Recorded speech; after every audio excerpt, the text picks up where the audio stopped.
Fora da política não há salvação. Um canal e podcast para discutir política. Produzido por mim, o cientista político Cláudio Couto.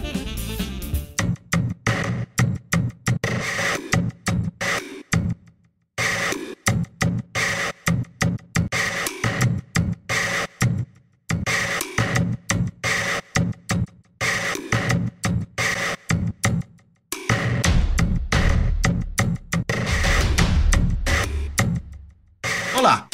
Esta é uma semana muito quente nos altos tribunais, nos tribunais superiores do Brasil, né? Isso porque dois deles estão envolvidos em assuntos tremendamente importantes, né? Enquanto o STF tinha ali a discussão da indicação de um novo ministro, né? O Zanin, que foi advogado do Lula, Cristiano Zanin, né? Advogado do Lula no caso da Lava Jato, foi percebido pelo próprio presidente da República como alguém que tem afinidade com as suas posições, que defenderia posições muito parecidas com a dele, alguém com quem ele poderia falar ao telefone, para usar até uma expressão que o próprio presidente Lula usou ao justificar essa indicação. Além disso, ele é alguém que teve um embate importante com uma outra figura, digamos, central da política judicial, ou da judicialização da política, ou da politização da justiça, como a gente quiser depois discutir isso, no Brasil nos últimos anos, que é o ex-juiz, ex-ministro de Bolsonaro e atual senador Sérgio Moro, né? Foi quase que um antagonista direto de Sérgio Moro durante o período da Operação Lava Jato e acabou saindo vencedor. Veja-se aí o caso da anulação do processo contra Lula, das condenações contra ele, né? E ele hoje, por isso mesmo, ocupa a presidência da República e pôde indicar o seu advogado. Mas enquanto essa discussão sobre a indicação de Cristiano Zanin e a sua aprovação ocorreram no Senado, a gente tem um outro jogo ocorrendo num outro Tribunal Superior, no Tribunal Superior Eleitoral, sobre a perda dos direitos políticos do presidente Bolsonaro por 8 anos, né? Que, aliás, tem aí uma brecha de interpretação que vai ter que ser resolvida até o final desse julgamento.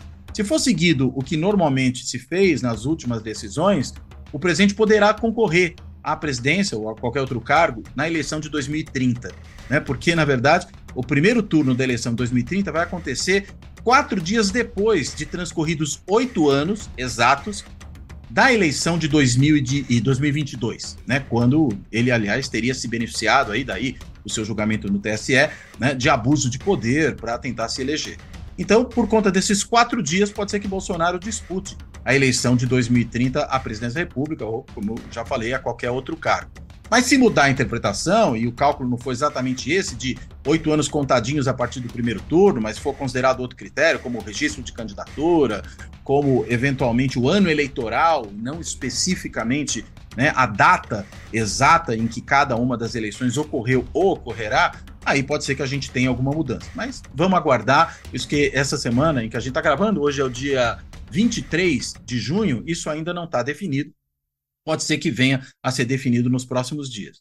Enfim, para tentar entender toda essa política em torno dos tribunais superiores, essa política no judiciário brasileiro, que não se restringe, evidentemente, aos tribunais superiores, eu tenho hoje aqui uma convidada especialíssima, que é a professora Lígia Madeira, né, que é cientista política, que é professora da URGS, Universidade Federal do Rio Grande do Sul, e que há muitos anos estuda a questão da relação entre judiciário e política, entre política e justiça, né? E é das pessoas mais qualificadas possíveis para poder discutir esse tema. Então, dito isso, eu quero primeiro agradecer muitíssimo a Lígia por estar aqui para essa conversa, quero dar as boas-vindas a ela e começo perguntando, enfim, em cima do assunto mais imediato, né? Do assunto do momento. Lígia, como é que você enxergou aí essa indicação do Lula, do nome do Zanin, né, para compor o Supremo Tribunal Federal, e como é que você viu aí toda a discussão em torno da indicação e depois da aprovação desse nome no Senado? Por favor. Cláudia, é um prazer, uma honra imensa estar aqui no Fora da Política, né? Queria agradecer, então, muito o convite e dizer do desafio de enfrentar esses temas tão quentes, né? E de uma conjuntura que a gente tem dificuldade de saber quanto dura, né? As posições da gente nesse Brasil maluco nem sempre se sustentam durante aquele dia mesmo que a gente está falando, né? Então, como é que eu enxergo a indicação e a aprovação do Zanin, né? A gente está vivendo a, a política do possível, né? Não é a indicação que eu acredito que, nesse momento, a gente deveria ter, né? Eu até escrevi sobre isso, um textinho para o Instagram da Unbox. É claro que a gente precisa de maior representatividade no STF. É claro que era a hora de mais uma ministra, e é claro que era a hora de uma ministra negra. Mas também acho que a saída da governabilidade, né? A saída de escolher alguém que uh, o presidente Lula possa confiar, né? Pelo menos até o momento da posse, eu acho que é a saída estratégica, né? E aí me chama a atenção que, se a gente for analisar, né, as indicações dos presidentes anteriores, elas costumam realmente partir, né, de alguém de muita confiança ou muito próximo do espectro ideológico. As indicações do Bolsonaro foram nesse sentido, a indicação do Michel Temer também, né? E o presidente Lula tinha feito as suas indicações, né, as suas 8 indicações, se não me engano, com critérios que me parece que eram um pouco diversos dessa modalidade mais recente, né? O Lula indicou ministros de espectros variados, ele indicou o Menezes Direito e o Eros Grau, né?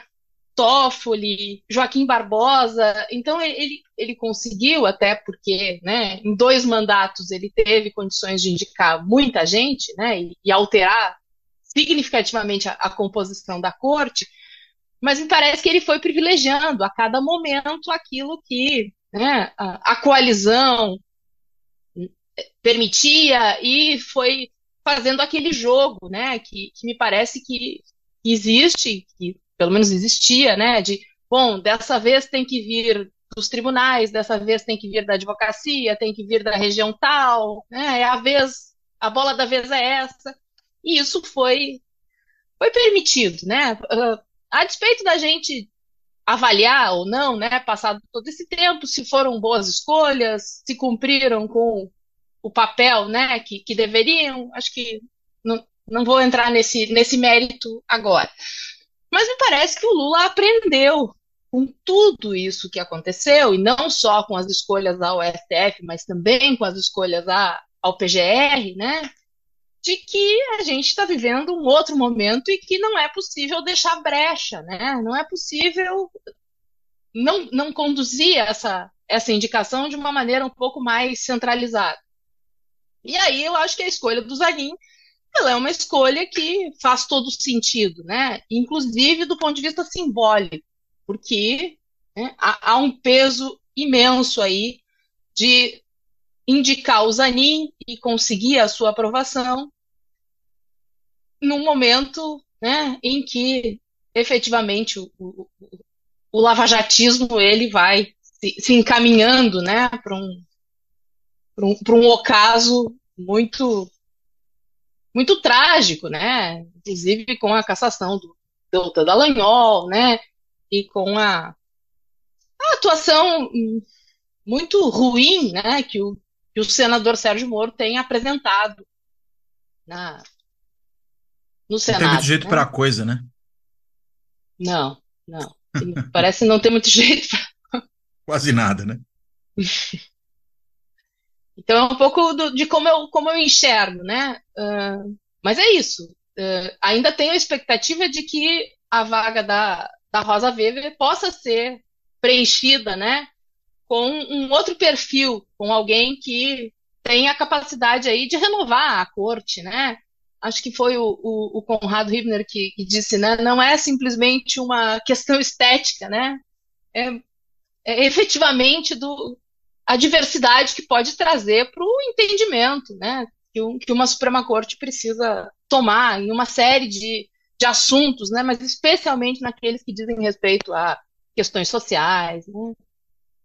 Agora, é interessante que você usou uma expressão, né, quando você estava tentando compreender o sentido dessa indicação do Lula, né, do nome do Hum, Zanin. alguém que o presidente possa confiar, né? Essa ideia mesmo foi objeto de muita crítica nos últimos dias, né? Primeiro, foi lembrado o caso do Bolsonaro, que dizia que queria ministros do Supremo com os quais ele pudesse tomar uma tubaína, né? E aí É. indicou o terrivelmente evangélico, né? O André Mendonça, indicou o até então soberbamente desconhecido, né? Ninguém fazia a menor ideia de quem se tratava, país afora, né? Talvez ali no seu próprio estado, sim, né? No Cássio Nunes Marques, né? Uhum. Ninguém tinha muita noção de quem era essa pessoa e até era uma incógnita, né? E depois a gente descobriu que talvez ele seja até mais, tenha sido pelo menos até este momento, né? Inclusive a discussão do TSE vai mostrar o quanto é daqui para frente, né? Até É, mais leal ao Bolsonaro do que o próprio André Mendonça, do que o né? próprio. O que Exato. impressiona, né? Porque o André Mendonça, que foi ministro, né, do Bolsonaro, inclusive ocupando a Advocacia Geral da União, ocupando o Ministério da Justiça, enfim. Teve ali festejo da Michelle quando foi indicado, né? Preces e tudo mais.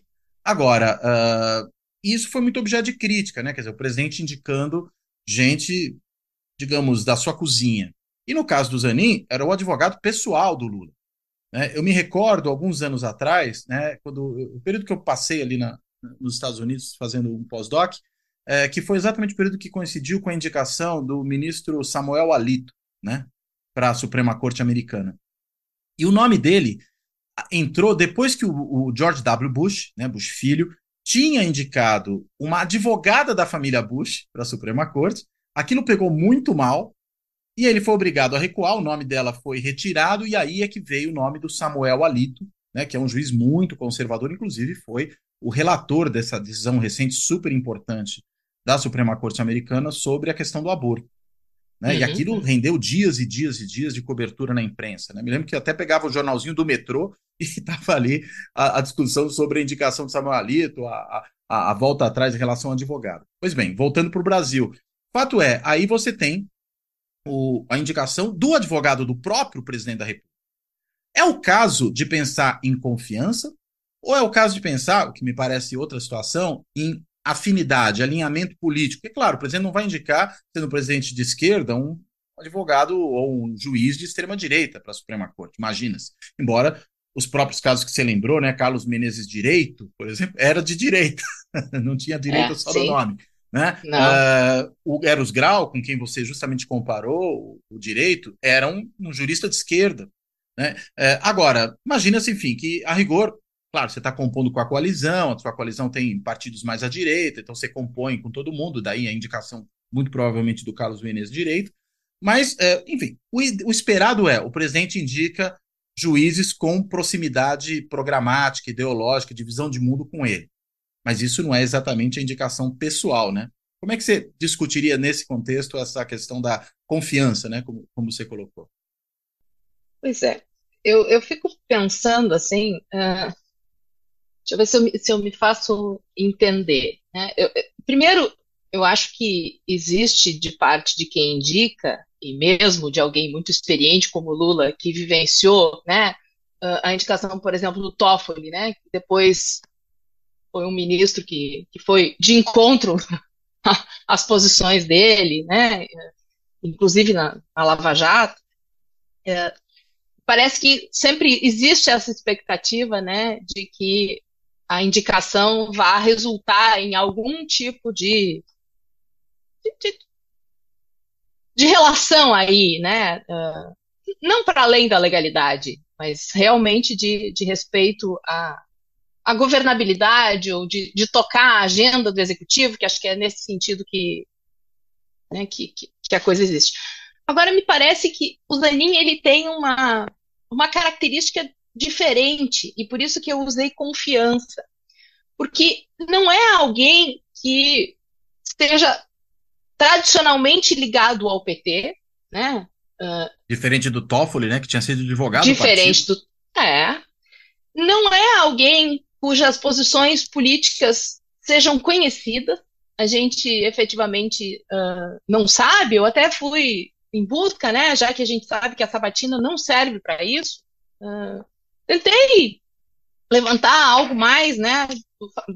Do fato de ele ter sido um advogado, né, do Lula na Lava Jato, mas não ser um criminalista, ser um advogado empresarial, especialista em falências, né? Então, isso me leva a crer que é muito mais confiança do que, claro, por ter sido o advogado do Lula durante tanto tempo, é claro que o Lula deve saber todas essas posições, né? Mas a sociedade não sabe.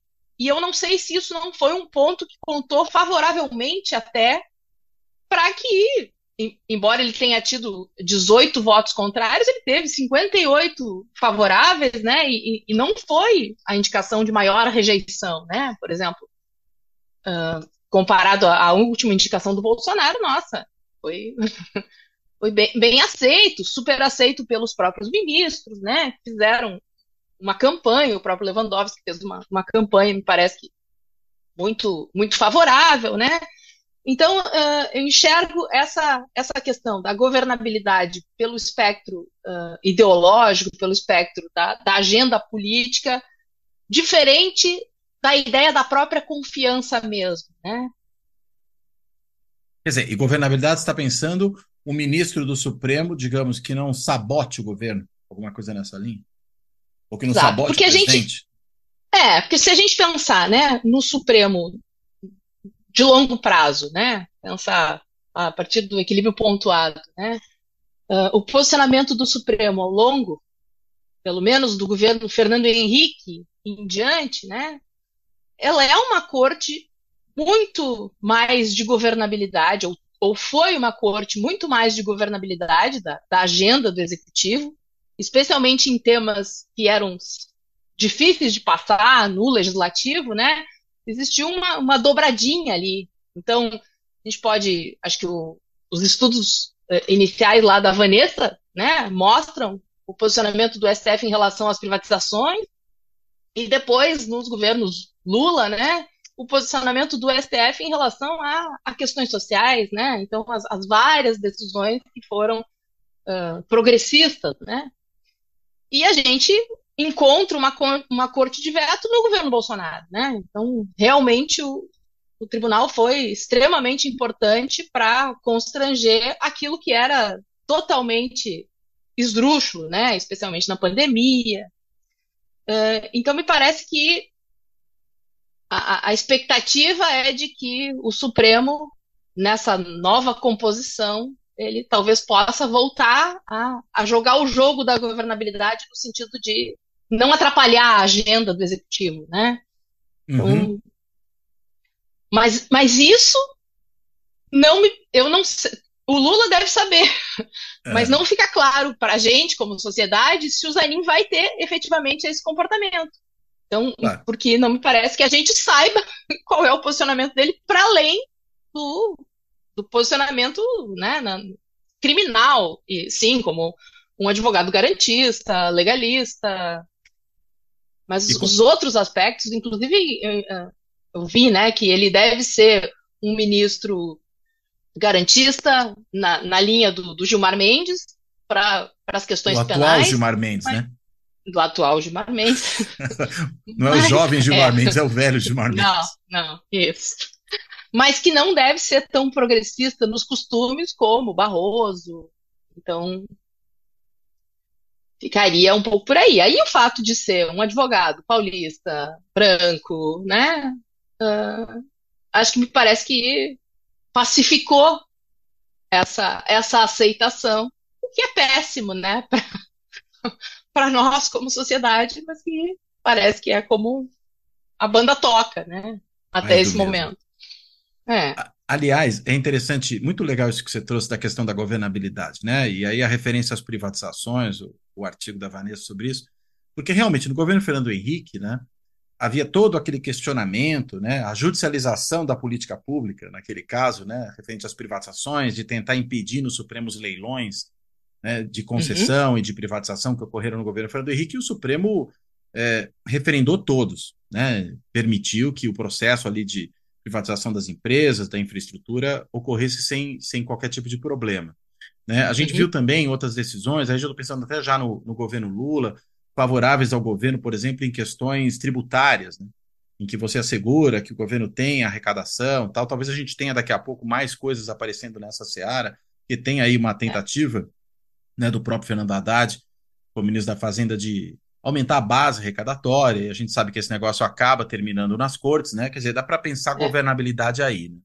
Agora, é curioso porque foi um Supremo, e acho que foi legal quando você contrastou com o governo Bolsonaro, um Supremo, digamos, garantindo agendas de governos que tinham claramente agendas de políticas públicas, né? No caso do governo Bolsonaro, talvez a mudança de posição tenha sido mais porque era um governo que, de um lado, desconstruía políticas públicas longamente estruturadas. Você falou daquele pontuado. Assim como você tem a construção de um desenho de Supremo ao longo do tempo e da sua relação com o Estado, de um modo geral, e com o governo, o Poder Executivo em particular, mas você tem também várias políticas públicas que vão sendo construídas paulatinamente, vão gerando um regime de políticas públicas nas mais diversas áreas, e de repente vem um governo que É. começa a desmontar tudo, Sim, sim. né? E aí o Supremo tem um papel, é interessante isso, né?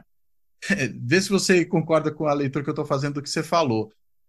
De garantir a governabilidade, não no sentido de permitir que o executivo faça o que bem entende, mas de Não, não. garantir que agendas de políticas públicas estruturantes que, digamos, façam sentido, ou Uhum. sejam, ou avancem, que eu acho que foi o caso, os casos, ou sejam mantidas, né? Eu acho que em Claro, grande claro medida que foi isso sim. que a gente viu na pandemia, por exemplo, né? Eu acho que existia uma pergunta, né? Um problema de pesquisa que bom, foi o Supremo que mudou ou é a critical juncture, né? Que tá, é esse choque externo que está provocando um posicionamento distinto, né? E acho que fica evidente, passado um período já, que foi a conjuntura externa que alterou e que levou o Supremo a tomar aquele posicionamento ali, que realmente dificultou o desmantling, né? Na área, em algumas áreas, a área de direitos humanos é evidente, assim, se não tivesse tido algumas decisões ali, a área ia ter sido completamente desmantelada, ou pelo menos totalmente reestruturada no sentido de tirar a participação social, né, dos conselhos. Então, sim, eu acho que a gente pode não gostar da agenda do Fernando Henrique, né? A agenda de liberalização da economia, pode apostar mais na agenda de direitos sociais, mas elas são agendas que imprimem um sentido, né? E E que é não do governo que essa ganhou a mudança. eleição, né? Claro, claro.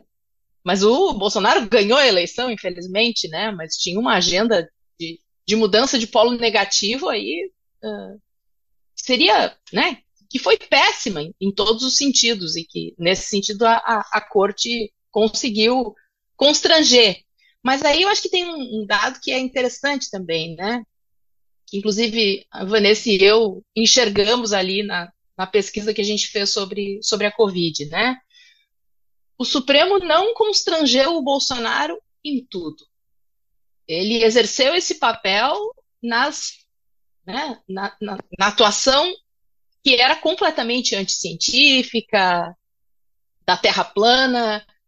Na agenda econômica, o Supremo deixou a coisa correr como tradicionalmente faz, né? Então ele continuou sendo um Supremo liberal. E aí, de novo, voltando ao Zanin, me parece que deve ser essa a postura também em causas econômicas. Não acredito, né, que isso vá se alterar muito.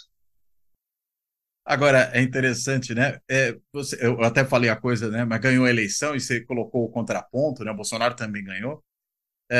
Mas aí eu estou pensando o seguinte, né? Uma coisa é uma agenda governamental, pode ser mais à direita ou mais à esquerda. Uma coisa é uma agenda inconstitucional, Claro, que acho claro, que esse talvez seja o grande ponto, né?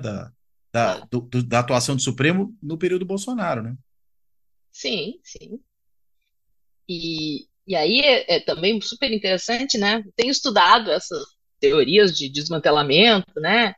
E uma das premissas do governante que quer desmantelar é escamotear o desmantelamento, né? É esconder, é usar de estratégias opacas, as mais variadas, para que ele possa desmantelar sem os custos políticos, né? E no caso do Bolsonaro, ele queria desmontar visivelmente, né? Aquilo, ele usou muito daquela estratégia de anunciar o desmantelamento, né? Mesmo que depois alguma decisão o impedisse. Então, Acho que tem um fenômeno aí, né, de uma postura autoritária, inconstitucional, né, que efetivamente queria desmontar tudo e mostrar para a sociedade que ele tinha vindo mesmo para destruir, como ele anunciou inúmeras vezes. Então, acho que Explicitamente. explicitamente a postura do Supremo aí foi né, de tentar barrar e barrar em alguns aspectos, mas me parece que o Supremo deve voltar a, a se comportar na linha da estabilidade, né? Acho que aquilo foi um momento ali isolado e não deve levar a grandes mudanças. É muito interessante isso. Eu estou falando que ele anunciou explicitamente porque eu estou lembrando daquele discurso, né, que ele faz quando vai aos Estados Unidos, acho que pela primeira vez, logo Hum, após ter tomado, acho que não, já tinha tomado posse, não tinha sido só eleito, não.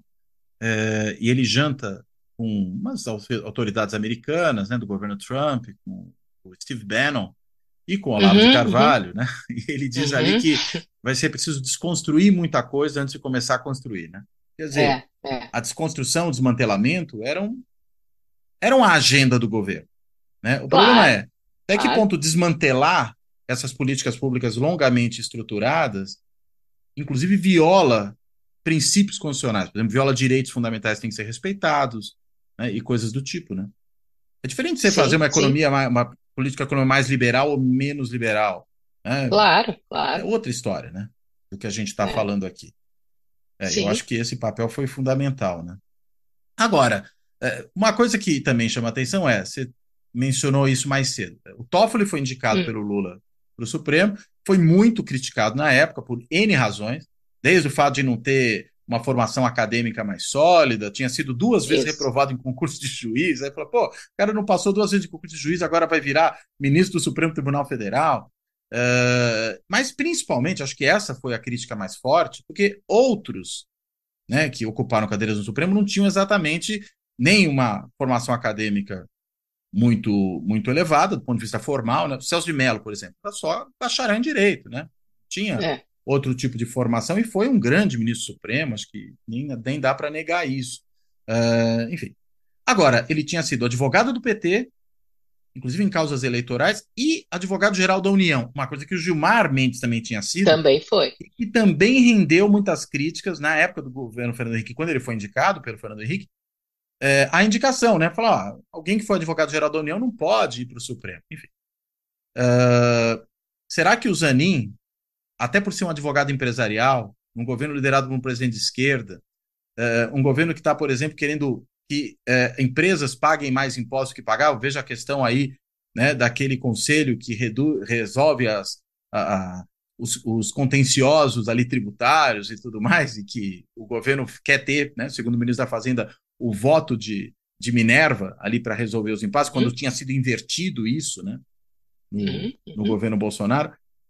Uma das desconfianças que pairam sobre o Zanin é essa, né? Que por ter sido um advogado empresarial durante tanto tempo, estava até agora no caso das americanas, se ele É. não seria, digamos, excessivamente pro-business, digamos assim, né? Será que o Lula não pode, de repente, se ver traído, entre aspas, exatamente nessa frente? Eu acho que há um grande risco, sim, né? E se a gente levar em conta que, uma vez empossado, a autonomia vale, né? E, inclusive, essas nomeações, me parece que essas nomeações que são feitas assim, a partir de relações muito próximas, elas tendem a levar a uma autonomia ainda maior, né? Então, acho que isso foi demonstrado pelo Toffoli, isso está sendo demonstrado pelo André Mendonça, que a partir do momento em que empossado começou né, a se descolar do Bolsonaro, e acho que pode acontecer, sim, com o Zanin em determinadas, não sei se no geral, né, mas em determinadas causas, imagino que o, o Rogério e o Rodrigo publicaram há pouco um estudo, né, sobre o impacto da trajetória, né, e no âmbito dessa série de estudos Rogério que Arantes tem e quem tentado, foi, qual o Rodrigo? Rogério Arantes e o Rodrigo Martins. Ah, tá bom. É, no âmbito dessa série de estudos que tem, né, tentado entender o que explica o comportamento do ministro do STF, né? Ou que explica o comportamento de um ministro de Suprema Corte. E, bom, é a ideologia que conta, é a nomeação que conta, né? E esse último estudo deles aposta na trajetória. Então, aqueles que vêm da advocacia costumam ter um comportamento, aqueles que vêm da, da magistratura, os que vêm do Ministério Público, né? Então, acho que, nesse sentido, a trajetória do Zanin deve contar muito para a tomada de posição que ele vai ter na corte, né? E aí, sim, acho que deve ser uma posição pró-mercado, imagino que, né, preponderantemente. A menos que, bom, ele tenha sido um advogado de empresa com uma bagagem e uma postura à esquerda, é um pouco contraditório, né? É inesperado, né? Como é que se resolve tudo isso? Até estava pensando isso do ponto de vista da configuração familiar, né? Do sogro dele, da esposa, e embora tenha uma ruptura mais recente aí, né? Não me parece que haja né, do ponto de vista das escolhas político-partidárias aí, uma distância, né? Acho que Em não. relação ao Lula, né? Você está Senão dizendo. senão não teria feito tudo que fez, né? Não seria genro do Como Teixeira, né? advogado. Pois é. Agora, é interessante isso que você falou, porque realmente, né, a gente nota, inclusive, em decisões importantes. Essa semana mesmo, né, teve um bate-boca entre o Luiz Fux e o Gilmar Mendes. Gilmar Mendes, é bom sempre se lembrar, o velho, não o jovem, né? Que, enfim, talvez tenha se descolado muito daquela sua condição de origem no Ministério Público, né? Porque é de lá que ele veio, É. e a gente tende a imaginar que gente que vem do Ministério Público é mais dura em termos penais, é menos garantista. O próprio Joaquim Barbosa, que também veio do Ministério Público, no Sim, Mensalão deixou sim. isso muito claro, né? Era uma espécie de juiz acusador, né? E o debate do Fux com o Gilmar Mendes nessa semana foi em torno daquela questão do juiz de garantias, Uhum. que ficou aí em suspenso durante 3 anos por conta de uma liminar do Fux, É. que é o mesmo que há um tempo atrás também tinha segurado com pedido de vistas O aquela aumento e questão. os auxílios. Exatamente, né? Até que chegou o aumento para os juízes, ele ficou segurando a discussão sobre auxílio moradia, né? Enfim, ou seja, o Fux, que é alguém originado no judiciário, né, TJ do Rio de Janeiro, é um Uhum. indivíduo que, enfim, digamos, joga corporativamente, muito claramente, né? Totalmente. Como o Sim, sim. Peluso jogava também, né? Muito corporativamente. E o E o bate-boca próprio, do. Pode falar, pode falar. que o próprio Lewandowski também tem Hum. né, mostrou na condução do CNJ também uma postura pró-magistratura, me parece. E até, já que a gente está lembrando de todo mundo aqui, estou lembrando do Maurício Correia, né? Que num dado momento as pessoas falavam que ele era o líder sindical no Supremo, né? Do Sindicato dos Juízes, né? Se falava até isso dele, né? Então, enfim, você tem uma situação engraçada aí. Mas o bate-boca dos dois era por quê, né? Porque o Fux estava ali proferindo seu voto e o Gilmar falou: Ô, colega, esse negócio está há 3 anos parado. Vamos resolver logo isso aqui, se é constitucional, se não é. E aí houve uma irritação do Fux, porque, de alguma maneira, claro, o que o Gilmar estava dizendo muito claramente, meu, você está defendendo a sua corporação e está segurando esse negócio. Vamos resolver essa parada?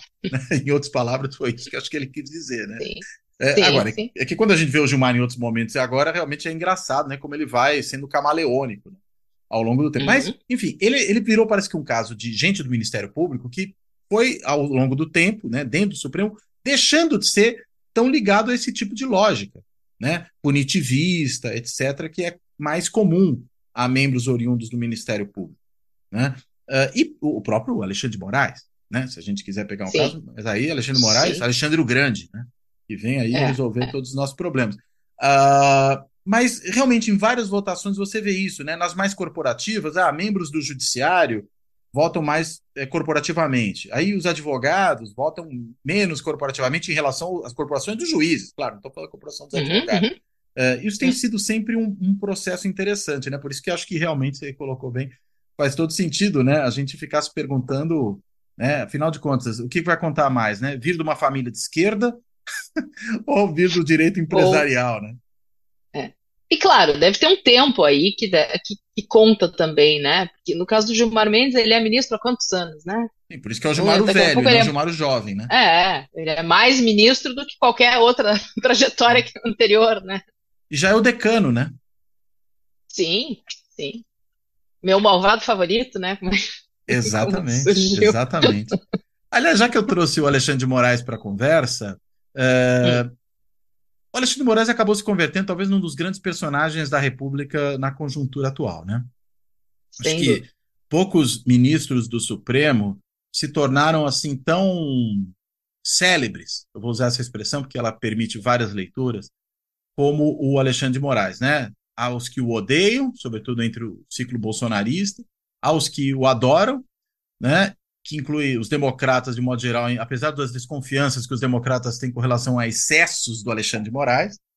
E quem diria, né? Até a esquerda, né? Hoje está gostando do Alexandre de Moraes, que é sabidamente um sujeito, não vou chegar a dizer conservador no sentido pleno, mas é um sujeito, vamos dizer, de direita, de centro-direita, né? Sempre teve Sim, posições sim. mais nessa linha, né? Agora, eu diria que, por outro lado, parece que nessa circunstância, nessa conjuntura, talvez essa atuação dele, e aí acho que tem um paradoxo, né? Justamente ao atuar muito no limite do que o devido processo, do que a legalidade permitiria, quase num excepcionalismo, se não já num excepcionalismo judicial, fazendo um jogo duro, legal, o tempo inteiro, mas curiosamente, para evitar justamente o desmantelamento das instituições do Estado Democrático de Direito, né? Então, você tem um Exato. paradoxo aqui.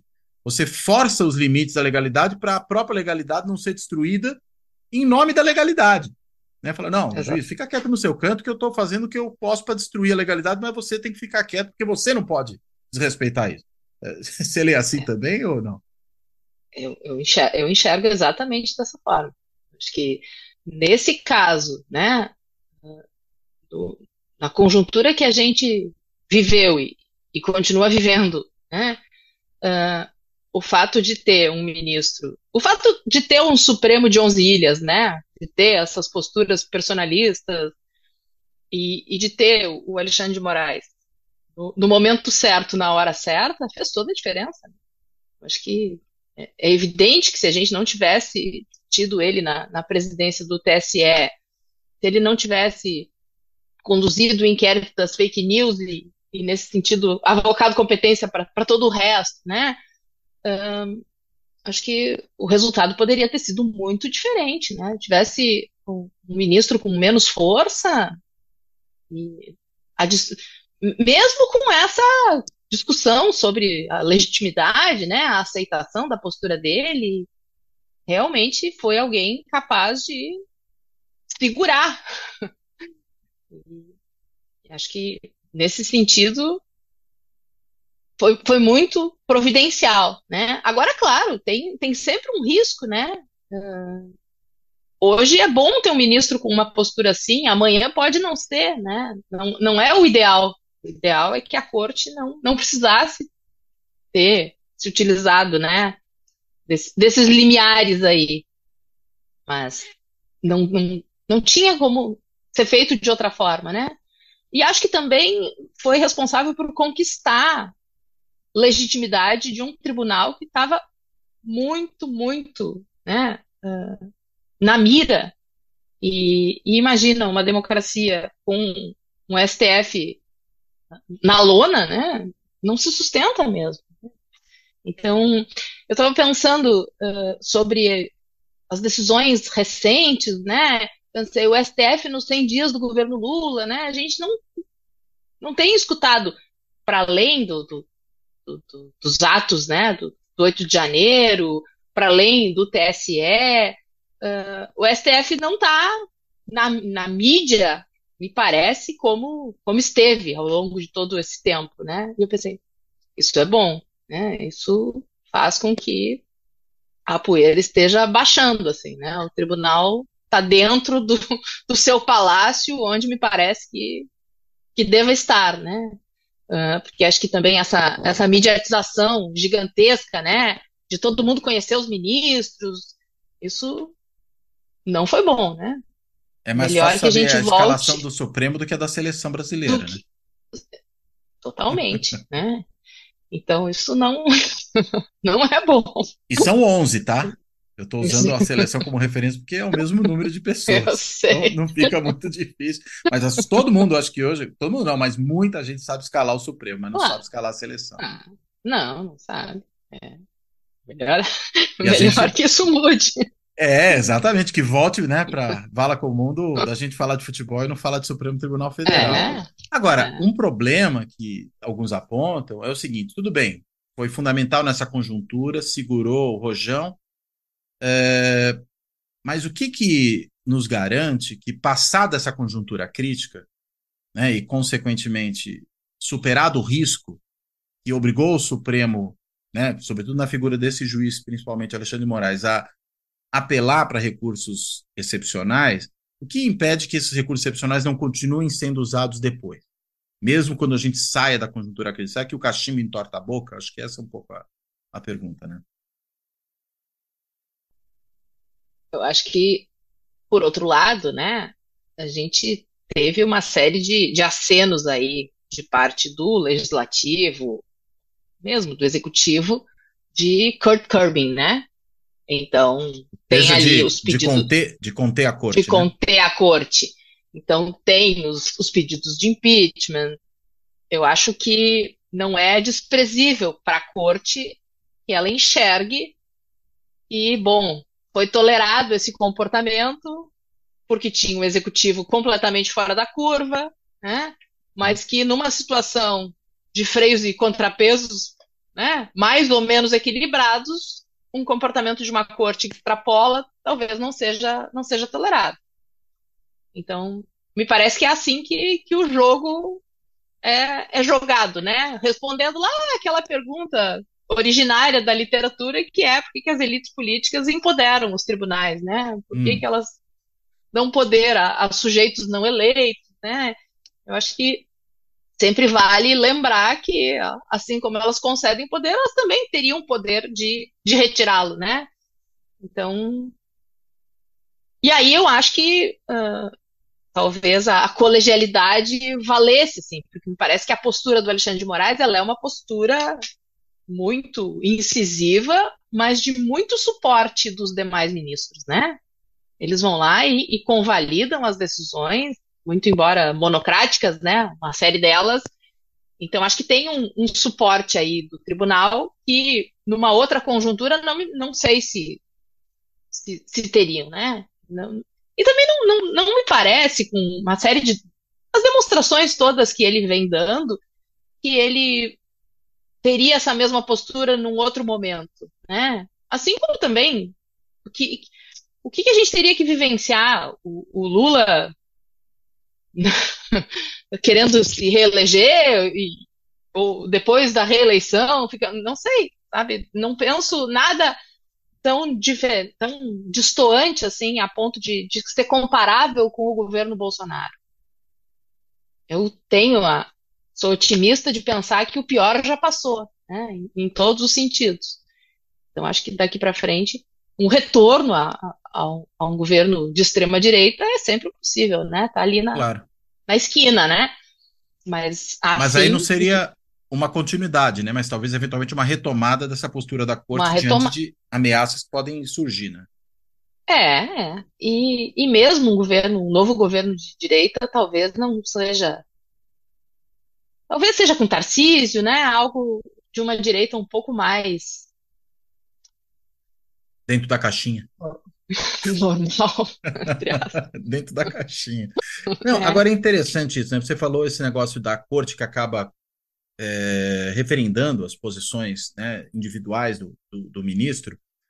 E acho que tem um caso que particularmente isso é importante. Não só as várias decisões aí de contenção dos arroubos autoritários do Bolsonaro, né, e do seu governo, mas um caso que, digamos, tem a ver com os arroubos autoritários do bolsonarismo mais do que do Bolsonaro, que é esse caso do inquérito das fake news, né? Que ele é instaurado de ofício pelo próprio STF, né? O ministro na época presidente do STF, o Toffoli, instaura um inquérito, indica o Alexandre de Moraes como o ministro que vai conduzir o inquérito, não há um sorteio, né? Ele é É. indicado, né? E então você já tem duas coisas, digamos, heterodoxas, para usar Viés. uma É. expressão aqui eufemística, né? Na saída. Só que depois o próprio plenário referenda essa posição. Quase que Uhum. como se, já que eu falei do juiz de garantias, né? O Alexandre de Moraes se tornasse uma espécie de juiz instrutor do processo, Sim, né? sim. Embora a gente não sabe se ele não. Julgue também. E aí é um instrutor que julga, então ele devia se abster de É, julgar, né? Para ser realmente um claro, instrutor, ele pode instruir claro. o processo, chega no final e fala: me declaro suspeito, porque eu instruí o processo, não vou julgar, né? Mas não há Não vai nenhum sinal de que acontecer. isso aconteça, embora cá entre Não, nós seria de muito bom tom que isso viesse a acontecer caso, no momento em que essa coisa chegar realmente para julgamento, né? seria ótimo. Ou seja, Talvez, né, ah, com a aprovação do juiz de garantias, isso possa acontecer. Não sei. mas até informalmente em termos, né? Isso poderia acontecer se o Alexandre de Moraes, no final, simplesmente se declarasse suspeito, né? Falar, olha, eu não Sim, vou, eu conduzi o processo, não vou julgar. Até é, porque, cá entre nós, a tendência é o estudo ser referendado pelo resto do plenário, pelo menos pela maioria, né? sim, Do plenário, sim. né? É, Já não tem mais Marco Aurélio, o Mendonça está mudando de posição, e o Nunes Marques a gente não sabe se vai ter alforria agora no julgamento do TSE, né? Porque está dando sinais de que talvez não seja tão leal ao Bolsonaro quanto se esperava e não vai mais ficar pagando essa conta, enfim. Tem uma série de é sempre situações aí, né? tempo, né, de se de- desvencilhar, né? Exatamente, exatamente. Mas o meu ponto é, esse tipo de Hum, situação que você apontou, né, de quando vem o pleno e ele acaba confirmando aquelas posições, na verdade, a gente pode dizer, eles dão, isso dá institucionalidade, né, a essas decisões. claro, Elas claro. deixam de ser, eventualmente, abusos de um juiz individual para passarem a ser posições da corte como tal, né? E eu acho que isso é um aprendizado institucional, né? Porque a história da corte é de uma corte de 80% de decisões monocráticas e de muita, muita decisão isolada, né? Mesmo os votos do pleno, eles têm um problema no Brasil que é chegam a maioria, né? Mas cada um usa a argumentação que quer, muitas vezes contraditórias, né? Eu acho que esse aprendizado institucional de mostrar que decisões de maioria, decisões que convalidam posições, né, dão maior legitimidade para a corte, é um aprendizado dessa conjuntura tão complexa, né? E acho que a corte não deveria perder de vista, Hum. se quiser manter um pouco né, de força. Agora, deixa eu aproveitar o gancho que a gente falou tanto do Alexandre de Moraes, presidente do TSE também, e até puxei o Nunes Marques para a conversa, justamente ele que agora faz parte do TSE, é titular agora no TSE, vai julgar o caso da perda eventual de direitos políticos do Bolsonaro, e todo mundo está querendo saber, afinal de contas, o que esse sujeito vai fazer. E esse julgamento no TSE de um caso tão importante como esse, né? O Hum, bolsonarismo tem tentado trazer o caso da impugnação da chapa Dilma Temer, embora aquele fosse um caso de impugnação da chapa da eleição, e esse é um outro caso, né? Que é um caso, na realidade, de perda de direitos políticos de um presidente no cargo, que usou do cargo para levar vantagens eleitorais. E cá entre nós, né? Acho que esse caso da reunião com os embaixadores é só o primeiro, porque tem vários e, outros que podem ser e, puxados. Alguns acham que ele está sim, guarnecido, né? A PEC Kamikaze é PEC, quer dizer, o Congresso deu para ele aqueles instrumentos. Mas em claro. outros casos, não me parece. O caso da Caixa, né? Concedendo empréstimo consignado Sim, e coisas assim. sim. Acho que a gente tem situações diferentes. Mas e o TSE, hein? Como é que você vê esse jogo do TSE no pós-Bolsonaro, no sentido de que ele já deixou o cargo, nessa defesa da democracia e como é que você enxerga a importância desse julgamento aqui? Eu acho que é de extrema importância, né? E eu acho que eu não sou uma estudiosa do TSE, né? Eu acho que das áreas que a gente estuda, né, que relacionam o judiciário e a política, o direito eleitoral é o que mais recentemente tem sido objeto de análise, né? Então, acho que tem pouca gente ainda olhando para isso, e é super importante, mas eu acho que o TSE tem dado decisões extremamente importantes, e a postura do ministro Benedito, né, tem sido crucial ali. Então, eu acho que entendo, e é muito diferente, me parece, né? Como tu bem colocaste, Cláudio, a, o julgamento da chapa Dilma Temer e não tem nada capaz de comparar ao uso realmente, né, da máquina pública pelo Bolsonaro. Então, acho que ele deve sim ser julgado inelegível e acho que acho que todos esperam que isso aconteça, né? Inclusive, não há nesse julgamento as estratégias disponíveis no próprio STF, né? Do Nunes Marques poder pedir vista e sentar em cima e só sacar daqui a 3 anos, né? Não, e Então, agora não é acho que daqui são a 60 3 anos, né? dias. É, porque mudou o regimento, né? Agora tem que ser 60 dias. Então, isso vai realmente. Acho que é um jogo ali, uma dobradinha de tribunais que se reforçam né, entre si. Então, na expectativa, né, de que isso realmente aconteça e que também dê exemplo, né, de que o jogo eleitoral não pode ser dessa forma, né? E é interessante que eu vi esses dias uma entrevista do Alberto Rolo, né, que é um advogado eleitoral importante, sempre consultado Uhum, nesses casos. Até, enfim, o Zé Roberto Toledo estava comentando a fala dele, que é muito interessante, que ele aponta o seguinte, mas eu fiquei pensando, bem, isso faz sentido jurídico, mas não faz sentido político, olhando para a maneira como os tribunais operam, né?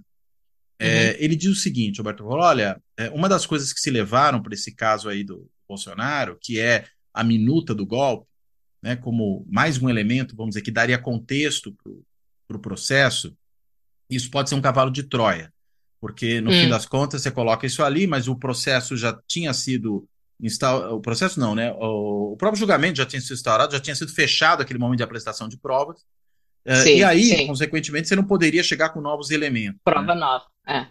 E realmente, se a gente fosse imaginar o trâmite, vamos dizer, usual da justiça, alguém poderia impugnar isso num tribunal superior, numa próxima instância, dizendo, ó, esse processo está viciado porque entrou prova nova e isso macula todo o processo. Só que aí tem um detalhe, né? É a última. Já A tá última, lá. não, é o TSE, aí tem o STF, mas o STF costuma sempre confirmar as posições do TSE. Então, ainda Sim, que isso possa fazer sentido juridicamente, é muito difícil imaginar que, ainda por cima, num caso dessa centralidade e da importância que isso tem e do perigo que o Bolsonaro representou para a democracia no Brasil e das ameaças que, é. inclusive, ele tornou claras naquela reunião surrealista, né, com embaixadores. Acho que não, Os é difícil embaixadores. até encontrar outro adjetivo que não esse, mas tem vários, acho que a gente pode dar, mas esse é um que vale. É, é quase impossível, né, que isso mude. Inclusive, eu sempre gosto de lembrar, até antes, quando a gente estava no esquenta aqui para a gravação, eu até te falei, né, daquela ideia do Vitor Marchetti, de que, Uhum, afinal de contas, o TSE é meio que a Câmara do Supremo Tribunal Federal para assuntos eleitorais. Então, a probabilidade exato, maior é de que isso seja simplesmente referendado lá, claro. Acho que sim. E né? aí sempre vale também o entendimento que valeu ali no julgamento da suspeição do próprio Moro, né? Não, mas isso não está sendo levado em conta. Na verdade, estamos julgando a partir das provas que já estavam no processo, Ah, você está né? falando da Vaza Jato, né? Da Vaza Jato, né? Mas está no contexto, né? Claro, claro que sim. Ninguém E é cego, né? A justiça é cega, mas os juízes não, né? Não, claro que não. Imagina, isso não vai. Não tem muito Depois como de isso. visto, Não, vai. e todo mundo sabe, né? E mesmo que a gente não considerasse, eu não sei, mesmo que a gente não considerasse a minuta do golpe como uma prova, né? Mas mesmo que se você pegar todo o período anterior à própria reunião com os embaixadores, o 7 de setembro golpista de 2021, né? enfim, tudo isso foi dando, né? Não falta prova, né? Né? O comportamento prévio, né, do réu. Acho que é esse o ponto aqui. Claro, claro. A vida pregressa dele conta Conta contra ele, né? Nesse caso aqui. Muito bem. totalmente. Lígia, muito obrigado pela conversa. Acho que foi Ah, eu que muito agradeço. esclarecedora, muito interessante. Eu vou te devolver a palavra para, enfim, se você achar que ainda tem algum ponto que você gostaria de ter tratado, que a gente, porventura, tenha passado, você possa colocar, e para fazer também a sua amarração final, por favor. Ah, eu só quero agradecer, Cláudia, essa conversa super agradável aqui, né? Acho que é muito difícil a gente tocar nesses temas que o jogo tá andando, a bola tá no campo, mas espero ter contribuído para levantar mais dúvidas do que certezas e um prazer enorme estar aqui. Imagina, levantou dúvidas, mas criou algumas certezas também. Acho que tem as duas coisas aqui. Bem, então, Lígia, brigadíssimo. Valeu ter topado a conversa. E eu quero, enfim, aqui no final, além de agradecer a Lígia por essa conversa, quero agradecer também a todos e a todos que estão aqui acompanhando sempre o Fora da Política Nossa Salvação, seja no canal do YouTube, seja no podcast, que está disponível em mais de 20 plataformas de áudio, né? E quero também, como sempre faço, agradecer e convidar quem ainda não está no grupo, né? Agradecer a todos e a todos que têm contribuído com o projeto do canal, pelos vários meios que estão disponíveis para isso, né? Desde o mais simples, que para quem acompanha no YouTube é aquele botãozinho do valeu demais, aquele botão do coraçãozinho que fica embaixo do vídeo, que permite que a pessoa faça uma contribuição pontual ali para o canal, no valor que achar que é justo, seja se tornando membro do canal, se tornando membro do clube dos canais do YouTube no Fora da Política Nossa Salvação, que aí significa que você pode fazer uma contribuição repetida, periódica, ao canal, como se fosse uma assinatura, ou ainda de maneira parecida, também num outro instrumento, que é o site de financiamento coletivo benfeitoria.com, né? E quem digitar o endereço benfeitoria.com/apoio Fora da Política Nossa Salvação, tudo junto, sem tio, sem cedilha, sem essas coisas, vai poder chegar até a base, né, do site de financiamento coletivo, e pode também fazer uma assinatura simbólica aqui do canal.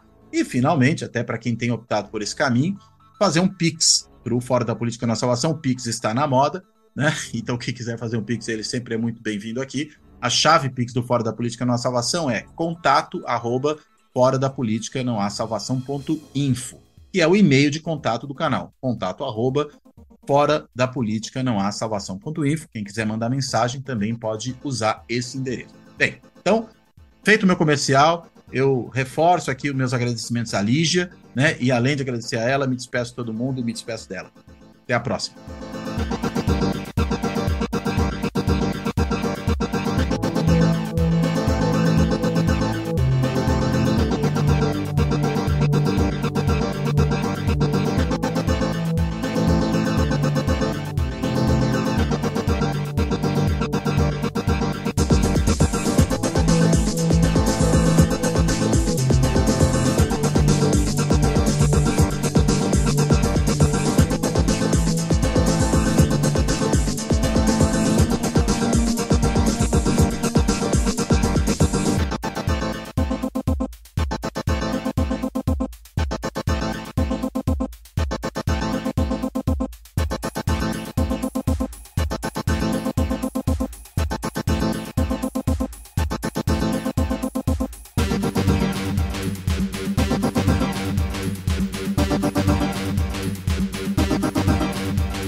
Fora da política não há salvação.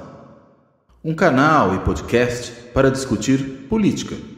Produzido por mim, o cientista político Cláudio Couto.